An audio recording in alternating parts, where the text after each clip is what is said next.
Assalamualaikum warahmatullahi wabarakatuh. Kita dalam suasana duka dengan peristiwa yang terjadi di Pondok Pesantren Al-Khazini Buduran, Sidoarjo yang menewaskan sampai hari ini tercatat 67 orang korban. Kita mengucapkan duka cita yang sedalam-dalamnya. Innalillahi wa inna ilaihi raji'un. Kita berharap agar ini nanti bisa diselesaikan dengan baik, tidak perlu saling menyalahkan. Tentu pilihannya penyelesaian hukum dan kearifan kita. Untuk ini kita tidak bisa menghalang-halangi proses penegakan hukum, tetapi saya mengajak kita untuk memahami tentang bagaimana pesantren itu dilihat dari sebuah tradisi dan kearifan. Ada yang menyesalkan bahwa peristiwa Al-Khazini itu karena pembangunan gedung yang 4 lantai serampangan, tidak pakai arsitek, tidak pakai bestek, besaran teknik dan sebagainya. Itu mungkin iya dan harus itu dianggap sebagai kelalaian. Tetapi saya ingin mengingatkan kepada kita semua, sejarahnya pesantren itu memang sangat sederhana, bersifat gotong royong.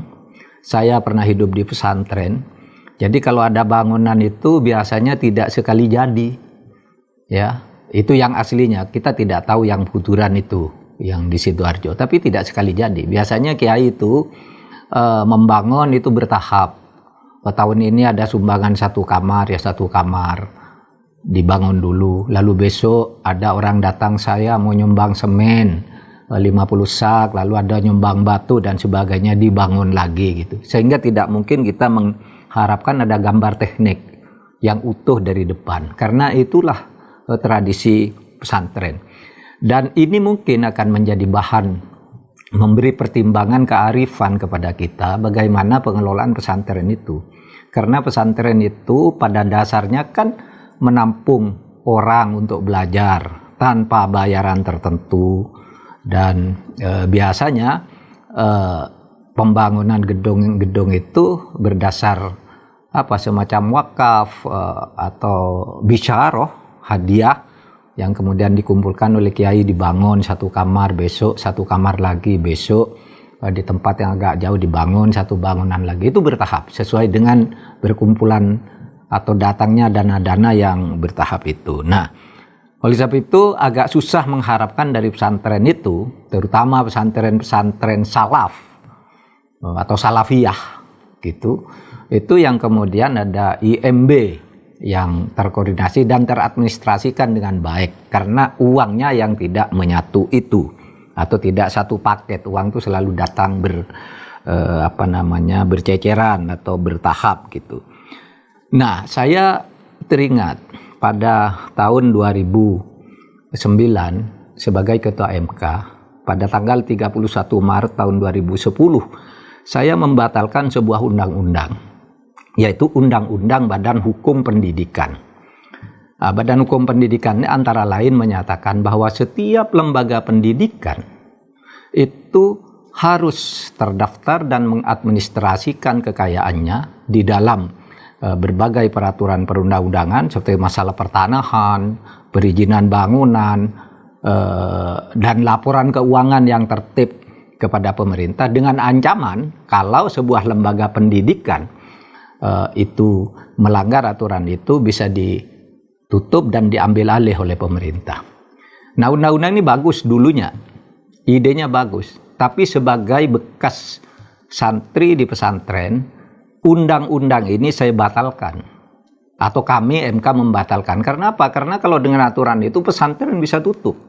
Pesantren itu umumnya tidak punya pembukuan yang tertib, karena kalau ada orang datang ngasih uang, ada orang datang ngasih semen, ada orang datang bilang mau nyumbang kayu dan sebagainya, dan itu hadiah kepada kiai pribadi.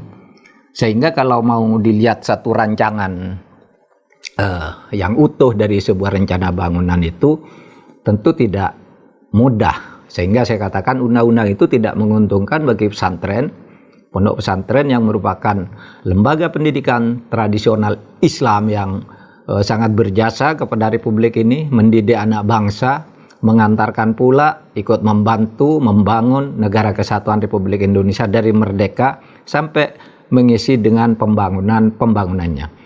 Saya masih ingat undang-undang itu digugat oleh 5 kelompok masyarakat, sehingga nomor keputusannya pun dari MK ada 5, nomor 11, 14, 21, 126, 136 tahun 2009. Nah, saya ingin mengingatkan ini, mari kita berpikir dengan penuh kearifan, dengan memaklumi apa yang sebenarnya terjadi, bukan harus membenarkan, tapi memaklumi dan memberi pertimbangan-pertimbangan bahwa di negeri ini kita sedang mengarah pada satu cara-cara penyelesaian yang arif sesuai dengan budaya kita, akan masuk di dalam tata hukum kita, yaitu restoratif justice, ya, keadilan yang arif lah sesuai dengan adat budaya kita.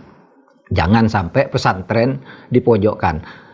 Tentu kedepannya pesantren ya harus kita arahkan bersama-sama. Kalau ada bangunan-bangunan besar dan sebagainya, pembukuan dan sebagainya, supaya mulai diperbaiki secara pelan-pelan. Meskipun pada dasarnya dimanapun pesantren itu biasanya ya milik kiai, karena dulu kiai yang mendirikan, tanahnya sendiri, lalu kalau ada wakaf diserahkan ke kiai juga, bukan ke yayasan, sehingga pembangunannya pun lalu kiai sebagai pengasuh gitu, kadangkala tidak bisa gitu membangun dengan sempurna seperti di dalam tata aturan yang ditentukan oleh pemerintah dalam pembangunan gedung-gedung dan sebagainya. Kita selain restoratif justice juga punya prinsip kemanfaatan hukum. Kita berharap apapun, proses hukum apapun yang akan dilakukan terhadap pesantren ini, pertama tidak memojokkan pesantren, ya. Ya kita perbaiki bersama-sama, tidak menyalah-nyalakan pesantren juga yang terlalu jauh gitu, karena hukum itu selain perlu untuk kepastian karena ada aturan, juga harus ada keadilan sesuai dengan hati nurani, tapi juga di samping itu harus ada kemanfaatan. Nah, ini yang saya harapkan penyelesaiannya untuk pesantren Al-Khazini Buturan Sidoarjo, mudah-mudahan bisa diselesaikan dengan penuh kearifan dan keindonesiaan kita yang kaya dengan pondok pesantren. Assalamualaikum warahmatullahi wabarakatuh.